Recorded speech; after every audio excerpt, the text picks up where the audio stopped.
back, everybody, to the Arcane Games and Events Players Championship. That's right, it's myself, Mitch Leslie, here with Sam O'Byrne.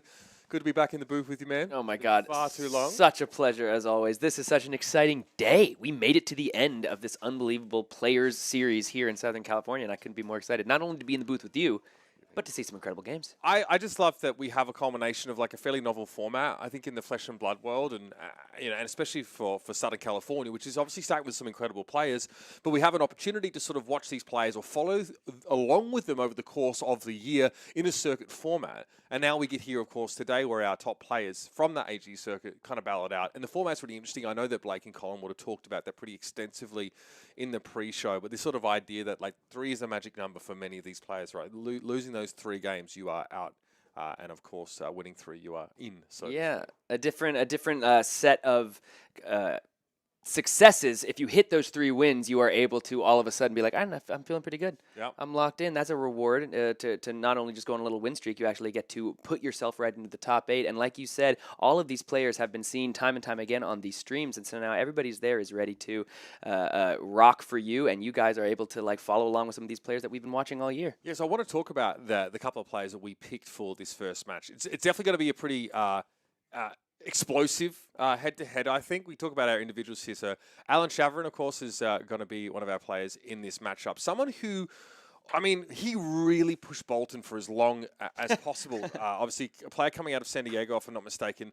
Real combo Bolton player. One of the very few out here that was consistently bringing him to tournaments and actually finding some good results. We saw Alan make a pretty deep run with that sort of combo Bolton on multiple occasions, sort of last year, actually, late last year, and now so calling it was, falling ultimately to Chrissy Ali on Briar, because he had a Talisman of Warfare, and Bolton does not like that card at all. So, yeah, great to have Alan back here now on Levia. Yeah, absolutely. Alan showing he kind of made a name for himself at the Pro Tour in Baltimore. He was the 4-0 Levia that had that incredible game on stream with the titanium bauble. Really put himself on the mat, did a lot of deck techs, and he's really just an incredible player, plays really fast, but really technically. It's such a character. He's got his Beyblade arena here for in-between rounds. We're really happy to get to showcase him, as well as our next competitor, who is on the only deck of this type in the format. This is going to be Tyler Horspool coming in on Phi, Rising Rebellion. You can look at that AGE win percentage, a paltry 50%. No, I'm kidding. We love I was going to say, if I had a 50% win rate in Fletcher, I'd be in the money. For whatever reason, the people here have decided that Tyler is the heel of this event, so I was just kind of joining in on the train. Yeah, the best part is I think Tyler has tried to adopt it to some degree himself. But he's too nice. Yeah, we tried to take a photo of him, and he just like made a cheesy grin and put up his thumb, and then he giggled. I'm like, this is not becoming of a heel. We need to get this guy in front of some WWE post haste. But yeah, I mean, school teacher, I think, in his I wouldn't say spare time. I would say in his daily life. And yeah, we've seen Tyler on quite a few different picks. So I kind of almost expected to see him on Briar. He definitely favors a lot of these aggressive decks. The Phi deck obviously has just started to sort of pop back up and is getting a bit of notoriety. I think, Warmonger's diplomacy has definitely enabled Phi to have a bit more sort of, robustness against a lot of matchups here. But Tyler did not register one. He did not register a single copy of Warmonger's. But he did register 3 stab wounds. Yeah, right, yeah, okay. It's great. So, yeah, he's playing like a Kadachi Phi list. So stab wounds what? It's like the blue stab wounds 0 for 2. Target opponent loses X life based on how many, if it hits, right? So I guess it's you can grab it off Mask of the Pouncing Links. Can you imagine? Sorry. Well, let's go see how this stab wound works out for him. We have got our first round of the Arcane Games and Events Open Series. We have Alan Chavarin on Levia, Shadowborn Abomination, versus Tyler Horspool on Phi, Rising Rebellion. It's time to just get on into this match. Yeah, and typically what we've seen from this matchup in the past is that neither player generally respects each other's attacks too much. So obviously neither Phi nor Levia boast these on-hit effects necessarily, so they're generally just sort of racing in many cases. Alan is pretty well positioned for this, of course. He's on the claws. You expect to see Blood Rush Bellows make their way into the list, and Tyler, much the same. The Salt the Wound definitely hits a little bit harder when you've got Kadachis on the board. It's an extra way to pump that up. That, were there a Pouncing Links to sort of fetch that up, it will be pretty deadly. It is going to be Mask of Momentum, which is no surprise here for Tyler. Yeah, absolutely. We're going to see perhaps a Brand with Cinderclaw leading off the game here. Brand with Cinderclaw, an incredibly important piece for these Kodachi lists because we're able to make the Kodachis Draconic. Without so, they are not able to do any Draconic links, but we are going to draw a card here off the Ancestral Empowerment. I don't believe we're getting the breakpoint over because it looked like a yellow brand only for 2, being blocked by the Slaughter Beast, but now this Kodachi that's coming in as Chainlink number 2 is also Draconic, so we might be able to activate Fi this turn. Yeah, again, being able to just basically exchange that Ancestral for another card and make sure Tyler has, plenty of gas in the hand is important. Alan elects to receive this one. So obviously turn 0. Levia, no surprise to see her throw a couple cards in front, and Tyler really just wants to see if he can leak some damage here. Yeah, I mean, it's also important for the Levia deck to get 6s in the graveyard, and we're seeing a couple of those right away be put onto the blocking chain, as well as a blue Dread Screamer, so not going to be able to add a 6 to the chain link, but we are going to continue to fill our graveyard for these Levia effects. Really important for Alan here. You're kind of happy to go on the play or on the draw. Yeah, it's a bit awkward, because when you play into Levia, normally you don't want to let her stack her graveyard with those 6s if you can help it, make it a little bit harder at the start of the game, but Fi, his game plan really does require some pressuring and trying to leak some damage with these Kodachis. So both players, I guess, getting what they want out of this sort of turn 0. Tyler's able to leak that little bit of damage here, and Alan is trying to decide what to do about this Phoenix Flame that ends up here at the end of the chain. Yeah, going to be buffed up by 1 by the Tiger Stripe Shuko. Looking like he might put the Scabskin's Leathers in front of it right away. And now, Tyler clearly just valuing getting any amount of pressure, any amount of damage, and did get 2 damage across, as well as critically 2 block off of those Scabskin Leathers. You're going to block with that at some point in the game, but, now that's something you can't put in front of certain attacks to try to stop a Mask of Momentum. Alan, though, is going to be able to draw back up. It's still good for stopping Snatch. I think that's the biggest concern for Alan, is like having a 1 equipment block should Tyler just sort of, end a chain with Snatch is going to be really important. So absolutely. We're happy enough to use it here. We are rolling the Scabbies, and we're going to end up neutral on AP here. Yeah, now let's look at the equipment pieces. Pretty standard from Tyler Horspool here, except for that Findall Spring Tunic. Not worried about the block from a Flamescale Furnace. And then Alan is going to be rocking the Scowling Fleshbag and the Carrion Husk. Carrion Husk probably really important on a big Salt the Wound turn, something like you can, with those big, powerful, multi-hit, bumped-up attacks. And then the Scowling Fleshbag, we were talking about it, potentially going to be really critical for Alan to use to intimidate on Tyler's turn for something like that big Chain Ender, that big Salt the Wound, something like that. So his equipment piece is looking a little more modular, a little more able to affect the game on the defensive side naturally than Fi's here. It's a very similar idea to blocking with Stalagmite for Oldham in the past. You want to try and extract maximum value from that piece of equipment, and so choosing your spot with it is really, really important. Tyler here went to 34. It was just a straight 6 that Alan sent his way, a Savage Feast. So we're going to be coming back now, starting things off as per usual. It's Kodachi time. Kodachi time. Alan Chavarin heading to 37. Tyler Horspool at 34. This is Tyler's second turn here at the first round of the AGE Open. You have to think that he's going to want to go ahead and make that Mask Momentum critical on this turn, and we're going to see an even bigger than that here. I love this card. This is one when I was playing Fi back in Uprising season. I was playing Kodachis for the first part. Even bigger than that, it's going to allow you to opt, in this case 3 because it's the red, and then you can opt however you'd like, then reveal the top card of your deck. As long as it has power greater than the damage you've dealt this turn, you draw that card and create a Quicken token. So because Alan has only taken the 1 damage, almost everything except for blue cards are going to be turned on. So we opted. We're going to see an E-Strike. Not only is that E-Strike going to hand, we're creating a Quicken token. So this E-Strike's going to filter a card, but draw another card, have go again if we use the Quicken token here, and continue the turn. This is an interesting hand. We also have like a CNC here as well, so a lot of generics, but the Quicken token alters Tyler's line in terms of how you'd sequence now. Like you can throw this, max power and lightning strike at your opponent and still have that go again to play with. And I think that trying to attack the arsenal here, if Tyler is, anticipating some real gas to be there for Alan is going to be important. Again, both of these players have limited on hits, right? And many of Tyler's are coming from his generic attack actions. So being able to get value out of those here in this matchup is pretty critical. Yeah, I think that's a really good point that both of these decks are utilizing their hero ability, not necessarily the hero ability for Levia, but the cards that they have to push break points and just Disrupt. break the numbers in a different way than on hits can represent. So it's going to be really interesting to watch the players figure out the way they want to block and find the correct exchanges when you don't have the easy info of like, oh, this is an on hit, so I have to block as much. That was a E-strike draw, Mm-hmm. right? Yeah. So Yeah. Alan taking 5 there, and here is a critical. Sorry, is a double strike. Excuse me. So this, can threaten pretty easy Mask of Momentum activations. I want to note that the second Kodachi hasn't been used yet. So Alan actually interesting. He throws his boots in front of this one here because that would have been Mask. That would have been the on that Mask attack. Momentum. So now this one's going to come in for 2 because of the Tiger Stripe Suga, the second double strike link, and we do still have 2 floating and that Command and Conquer in our hand here if we are the You can 5 threaten player. Mask again this turn for sure. Yeah, so we're going to see how Alan wants to block.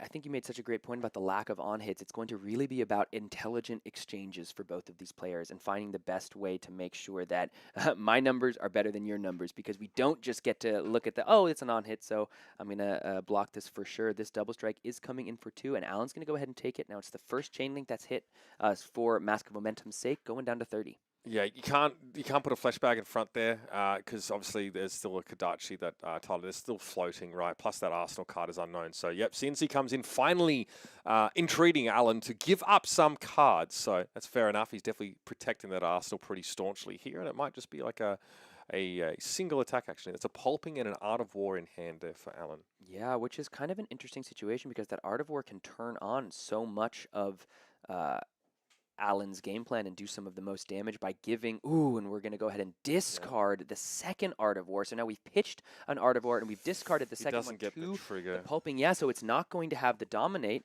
and it doesn't have go again unless it's blocked by only one card. So, but there's the issue of Fire not wanting to block here, but what does Alan have floating? Yeah, nothing. Like you don't, there is nothing. Alan might be getting his action point back here, but his ability to deploy anything past this is extremely dubious. So Tyler probably knows at this point that he's looking down the barrel of a straight 6 turn. Yeah, and it looks like he's just going to take it because, like you said, there's probably not much more coming here. So a really unfortunate draw and then discard here for Alan off of that pulping. We are going to go ahead and, with our action point, roll the Scabskin's Leathers just to see what we can do. Maybe get some bad luck out of the way. That's only going to be 2. A little grin from Alan there as he's going to ship the turn back to the 5 player here. This is an interesting first couple of turns in this game. And I want to point out that Tyler has sat on this Arsenal for a little while now. He actually didn't deploy it in the last turn, instead opting to go for that CNC as a chain ender. So for Alan, I mean, Levia cannot just be throwing straight 6s at you. She's not going to win the game, and that's that Art of War that Ty's been waiting on. So this is going to hurt, and Alan's going to be punished, I guess, for a pretty mopey 6 power turn. Yeah, I was going to wonder if the Arsenal card there was Art of War. I checked the deck list to make sure. Art of War can be such an important piece in a lot of decks, and we're seeing 2 Art of War decks here facing off against each other. Tyler here electing to use the Art of War kind of like right at the beginning of the action phase. Just get all of the options on the table, figure out exactly what we want to be doing rather than necessarily cheekily get a damage across with a reaction step. Yeah, again, and that's probably because you're not really pushing that hard for on hits here necessarily. So you just want to make sure all your information is essentially face up to you. So Soaring Strike come in. Again, you can banish a card from hand, give it go again, but most of them for Tyler probably have that baked in. I'd say blaze headlong in that hand. So, yeah, this is going to hurt. Yeah, the best option off the Soaring Strike is often Enlightened Strike because especially as this first chain link here, you can only banish a card with 0 or more cost. So like you said, most of those cards with 0 in this deck are going to have go again anyway, save for the Enlightened Strike. Alan here, knowing that an Enlightened Strike was just deployed last turn, has to imagine that we're not going to see a second one here. That would be the worst case scenario, but we are buffed up by the Art of War here, so this is going to be coming in for 5. We've also drawn a couple more cards here, have some floating, so this could be a pretty powerful turn here from Tyler. Let's see how Alan wants to navigate the blocking, if that Scowling Fleshback's going to be cashed in, or if he thinks he can do some real damage on his own turn, even though we've just seen 2 Art of Wars head to the graveyard, 1 to the graveyard, 1 to the bottom of the deck, and we're going to see the Scowling Fleshback right away. So rather than utilize it as potentially getting rid of a chain ender, we want to limit Tyler's options here, utilize a little bit of randomness because we're going to intimidate on our opponent's turn, cover up the Soaring Strike entirely. So rather than try to get rid of a chain ender here, we're just kind of moving for more strict casual disruption. This makes me kind of wish that Tyler would have felt maybe even better now, having deployed this Art of War off of his tunic. Oh, okay, getting to push a breakpoint there is big, depending on what if anything is banished here, but still getting to draw a card off that ancestral rather is actually fairly relevant here. Yeah, and like you said, Alan went ahead and tried to cover that up perfectly with the 3-block and the Scowling Fleshbag, but that ancestral empowerment that wasn't banished to the Intimidate trigger because there were the most cards in hand possible there for Tyler to have options for. It allows him not only to get a breakpoint across, but also continue the turn, draw another card. Now Mask Momentum is still online. Getting the full block was half of the value proposition for Alan in deploying the Scowling Fleshbag here, so that's probably a bit frustrating. Now Bran with Cinderclaw, so we're going to have some rather draconic looking Kodachis coming in after the fact. And remember, this is our second attack moving towards a Mask of Momentum trigger here. So, Alan has to respect now that many of these cards, if that's red, right, we're dealing with breakpoints on these Bran with Cinderclaw, so that will be a 4 potentially. So, how do you answer this? You just take it. Yeah, we're taking it. So now if we're Alan here, it looks like we're most likely really hoping to block this third attack out, or we're giving Tyler a full other card to continue this turn with. So the Brand with Cinderclaw 4/4, taking Alan all the way down to 25. Tyler sitting at 28, so the life disparity not too high yet, but this turn is not over, and Art of War remains online. Yeah, and like throwing a Kodachi here might seem all well and good, but you don't trigger your mask off of it, and you threaten getting interrupted on the way there. So. Here we go. We have a Spreading Flames being thrown down now, which is interesting. So, again, Draconic attacks, you control their +1 while their base power is less than the number of Draconic chain links you control. Yeah, so this one is going to go ahead and just be coming in 4/4, and I do believe that's going to really affect our Phoenix Flame on this next attack, but we're going to buy the Husk here at 25 life. That 6-block coming in to take care of the 4 and most critically stop the Mask Momentum, but we're burning through equipment here for the Levia player. Yeah, so this, like you mentioned, the Phoenix Flame is pretty powerful here. We're just counting that back through. I don't think we have a Shuko trigger here, but yeah. Oh, yeah. I wonder if he did count the Shuko there because there's... Would it be? It's the first one. Yeah, so they might have... No, I think he hit Art of War, Spreading Flames, I think he's indicated here. Which would only be 3. Yeah. Which I think, which was correct because Alan went from 25 to 22. So both players clearly understand the rules of the game. Yeah, that's good. I'm happy for them. Happy for them.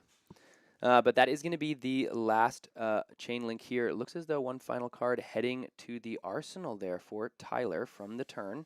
So not something we wanted to use on our big Art of War turn, perhaps going to set ourselves up for an even bigger turn next year. And if you're the 5 player here, you burn through every armor piece. There is no more armor block left. This is the pivot from Levia now. It happens here or not at all. So let's see, Dread Screamer, of course, being sort of thrown out here. Remember, Dread Screamer says if you banish a 6 out of the 3 that you'll banish from your graveyard, you're going to get go again. So Alan absolutely now trying to go a little bit wider on this turn and hoping for a hit here. And we do still have one floating, as Alan just represented. Now, critically, also, if we get rid of a 6 to the banish zone here, which, did we miss? No, we just hit with the pulping. So that also is going to turn off the Blood Debt, which is relevant because we do have the Carrion Husk in the banish zone, so that would have been pinging us for 1. But now I think if you're happy if you're Alan. You get rid of 2 misses, but you still hit a 6, so you've gotten 2 misses out of the graveyard. Scenario, yeah, pretty good. And this is going to be 6 damage coming in with the go again. Tyler, you have to imagine, now that we've gotten rid of all that armor, is going to not want to block, and we are correct in assuming so because that's going to be followed up by the Shadowpede, the slithering, the shadowing, slithering Shadowpede. But this is just going to be a 1/4/7, and again, because that equipment block is gone, Tyler happy to take another 7, so taking a total of 13 on the turn.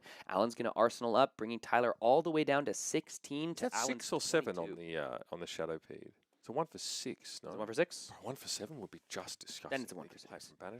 I always expect the Levia cards to be for 7. Yeah, I mean, they just feel like they should be. Oh, okay, that's a Blood Rush in hand for Alan here. Can he take a turn off blocking here? Is the question. Or like, what can he really afford to give up? He's going to be in the tank, I think, now. As Tyler's going to try and make his blocking math a little bit more complex. But hey, we have another turn with a card in arsenal for our 5 player. We're starting off with a Brand with Cinderclaw.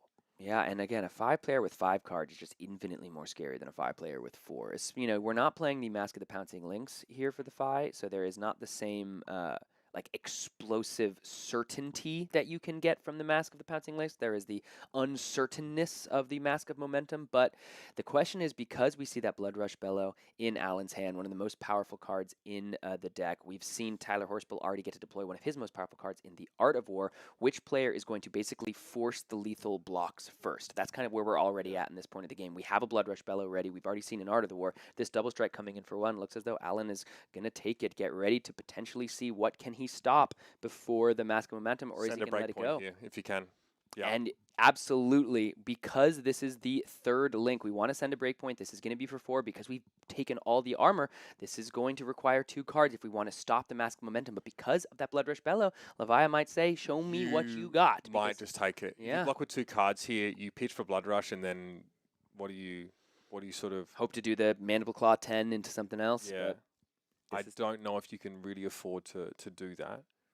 Yeah, this is going to go ahead and be a Blaze Headlong coming in 4/4. And look, yeah, Alan, because that Blood Rush Bellow, he's still got those Captain's Leathers. Might be needing to roll some of those to get some action points, but we're drawing another card here. 3 cards left for Tyler, and that's a Lava Burst. Look, I mean, look, if you if Alan blocks with 2 cards there, he can't discard to Blood Rush. Right? His turn is turned off here, so he is priced into absolutely presenting his chin on this particular round. The Lava Burst is about best case scenario here. We're going to have a Shuko trigger, so this is going to make this second half of the double strike a little bit scary. Remember, Mask only once per turn action, so don't freak out too much about that, but Tyler can go pretty wide here potentially. A Lava Burst will be very punishing for Alan. Tyler can hide behind a little bit of this equipment, right? Shuko's going to allow you to block for 2. If you really are game, you can throw the Mask in the way. But yeah, Tyler, far from done here. We're going wide. It's a Phoenix Flame there for 1. And now this Phoenix Flame going to be 3 cards in his hand. I know still, and one of them is a Snatch, and one of them is a Lava Burst. Yes, are your scalers up? And there are still Snapdragon Scalers online. Now that Phoenix Flame was free because the Brimwood Cinderclaw turned to the first double strike into a Draconic Chain Link. But now we're going to go ahead and do the Lava Burst here. This is going to be coming in for 5 and can be given to go again with the Snapdragon Scalers. It is what Tyler's going to do. We're blocking for 3. So in the reaction step, so 2 damage coming across. Right. Alan saying, can you threaten 9 here? We're at minimum threshold for your Blood Rush. Ah, that's another one! Oh, he is the villain! 2 Lava Bursts here on the same chain link. Going to take another 5, but Alan's staying alive, going down to 4 because that one didn't have the go again. We only could do 1. Tyler, because he'd rather have an Arsenal card guaranteed rather than, you could Arsenal the second Lava Burst, but we're throwing as much damage as possible. That chain was absolutely massive. That was absolutely diabolical. We did buy a single card out if we are the 5 player here. We got a single block. We're going to go ahead, like you said, get rid of the 6. So now it's time. Blood Rush Bellows, 2 random cards. One of them's a Beast Within. One of them might be an Endless Maw, but how many resources do we have? We're going to go ahead and use 2 immediately to come in with a Mandible Claw for 5. Okay, Tyler at 16. You can present lethal on a turn like this, of course. Claw 6 is enough. Tyler does have blocking equipment, though, and I think that is going to be a big difference maker here. Yeah, Beast Within. Alan needs to be careful with that, so it's just going to be... Oh, the Swing Big! Oh, we like those. You ain't blocking this. We do like those. Swing Big for 10? Yeah, but again, now this does not threaten lethal. This brings Tyler down to exactly 1, and with Alan at 4, there is a chance that he just eats this on the chin. He's got a 5-card hand. Is he willing? You can see he's in the tank immediately. Is he willing to put himself to 1? You can't go to Reckless range. You cannot go to Reckless range. Of course. You got to put something in front of it. Forget about the Quicken. You're not getting that, but you just... I mean, I'm sure Tyler's been punished by that enough times. So, yeah, again, for those wondering, obviously those defense reactions, Reckless Swing, that will deal 2 damage if you discard a 6, would kill Tyler. Tyler is playing around one of them here, which I think is appropriate. There's 2 in the list. A wonderful call, Mr. Mitch Uber Leslie. Now, I've died to it many times. Critically, Alan was not able to turn Blood Debt off on that turn. He went down to 2 from 4. So this is feeling like this might get wrapped up because we have Kodachis available to us. There's so many chain links that are going to be threatened. Alan already having to go to 1. I think buying that armor early was really impactful for the 5 player here. Yeah, you're at the point now where you have to block with a lot of cards, and your ability to turn off Blood Debt on your turn is going to be extremely sort of stymied. So you're in big trouble. I think the difference between 4 and 2 on this kind of turn is probably not huge, if I'm honest with you. So, yeah. I mean, going for the Swing Big, I guess he didn't have a card that banished, so... Brand, okay. We have 2 Kodachis on the chain. We've card here, and then a Snatch from Arsenal should end the game. That was a break point as it was. Anyway, the Blaze Headlong is going to get the job done, and the self-proclaimed villain in training, I would say, completes another stage of that montage with a great showing here.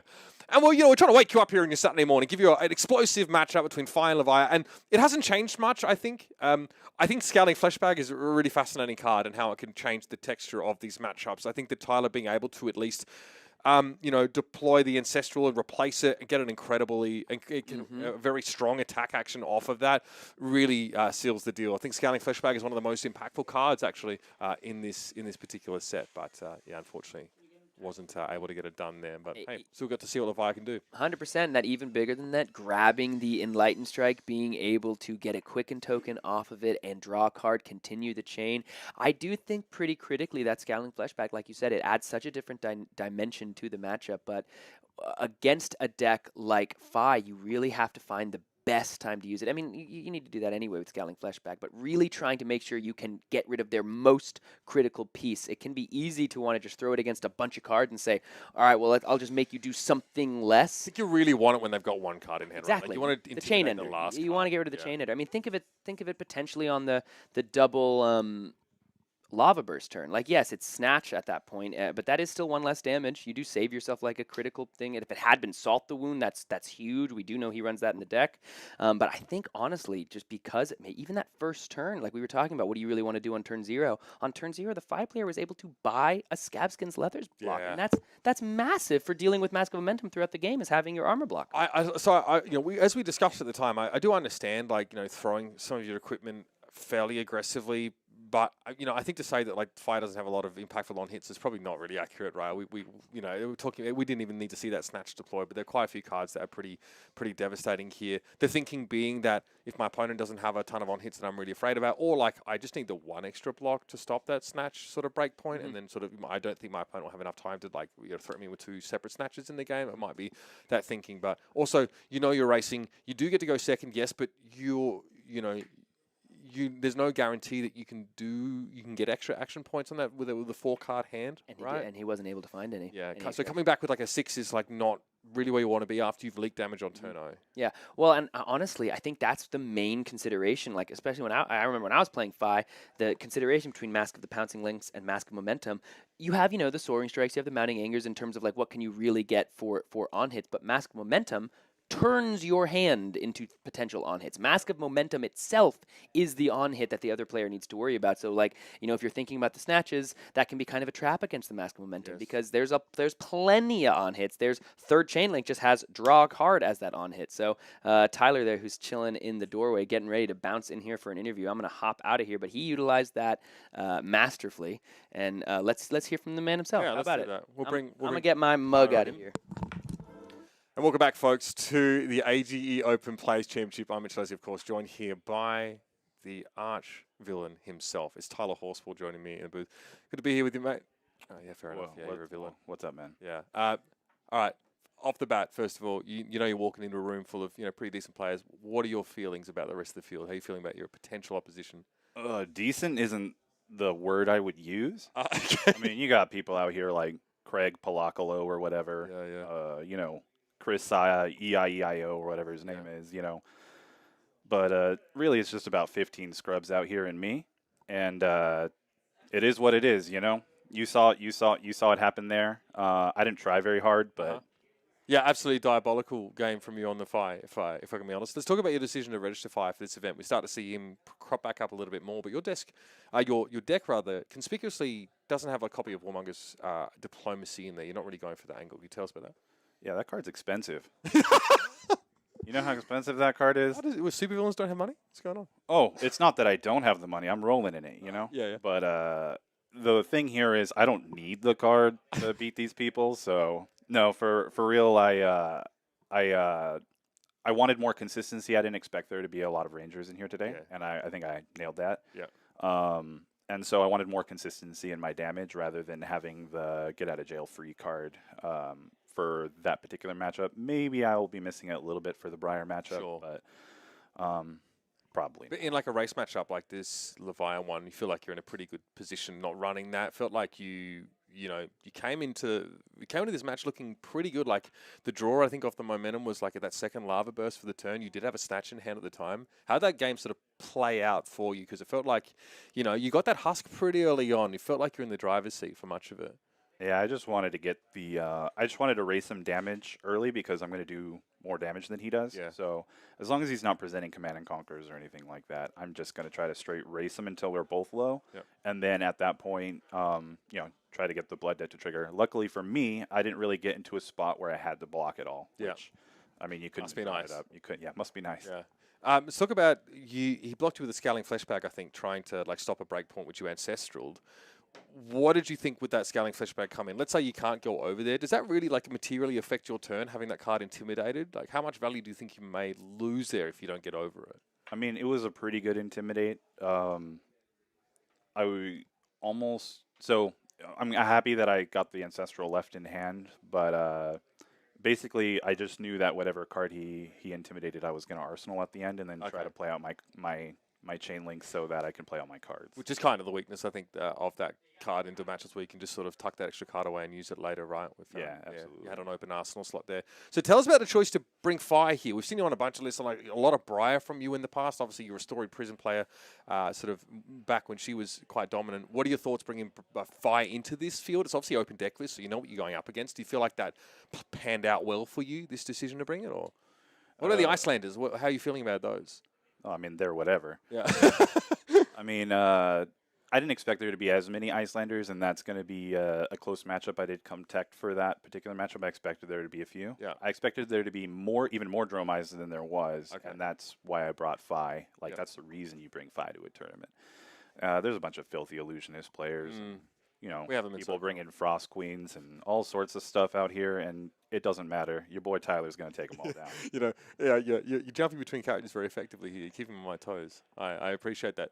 Very, very quickly, if you run up against Lexi, how do you sort of feel in that kind of matchup, right, where there is maybe some degree of disruption she can apply? How do you feel Fi fares against her, I guess, in like a post-Belittle Minnowism era? And the same for Icelander, right? Like, how do you deal with that disruption at the moment? So I feel much better about the Icelander matchup than I do about the Lexi matchup. Okay. I feel in the Lexi matchup, I'm going to have to get a little lucky to pull that one out. Luckily, there's only one Lexi in the room today. Which is wild. Yeah, which is absolutely insane. But, you know, I have these guys pegged. They know I have them pegged. So I knew exactly what they were bringing, and it wasn't going to be Lexi. So I pulled the trigger on that. And against Icelander, I have energy potions in my sideboard. I'm going to be playing the other mask in that matchup to just pour on more damage and then hope to just kill them before, you know, the game gets close. Yep. I have, you know, with the 3 additional blues, I think I'm going up to 15 blues there. So, look, you'll see it happen on camera probably at some point hopefully today. we do. Yeah. Tyler, thanks for your time, man. Yeah. Sorry, we're back well. in character again.